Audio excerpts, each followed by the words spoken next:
Allah sarki talaka, talaka ba shi da komai talaka. Allah sarki talaka, talaka bawan Allah talaka. Allah sarki talaka, talaka ba shi da komai talaka. Talaka ba shi da jari talaka, lafiya ce jarin talaka.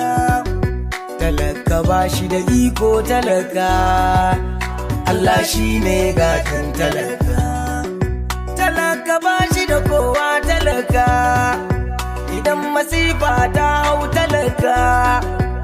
Bai da kowa da za ya tausaya mai, yan uwansa duka sun guje talaka. Shi talaka mutum ne kama da kowa, amma waɗansu sai su dinga masa tsawa. Haba mutane mu ji tausayin talaka, Allahu shi ne gatan talaka. Sai fa ya fita zai samu na abinci, ranar da bai samu ba ya kwana kunci. Ga makwautansa da ɗakunan abinci, amma sun gaza kare hakin makwauta.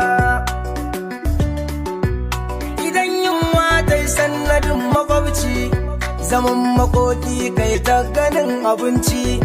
A lokacin ne aka san hakin makwauci, yana da rai amma an ki taimaka mai, sai bayan ya mutu za a kai abinci.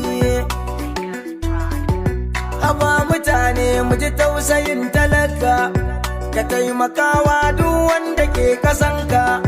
Sannan makwauci ya ji tausayin makwauci, ya tausaya masa fannin ruwa abinci. Idan kayo hakan za ka samu lada, domin ka kare hakin makwauci. A taimaka, ku taimaka wa talaka, ayyo talaka. A taimaka, a taimaka wa talaka, ayyo talaka. A taimaka, a taimaka wa talaka, ayyo talaka. Allah sarki talaka, talaka bawan Allah talaka. Allah sarki talaka, talaka ba shi da komai talaka. Bahaushe mai waka ne.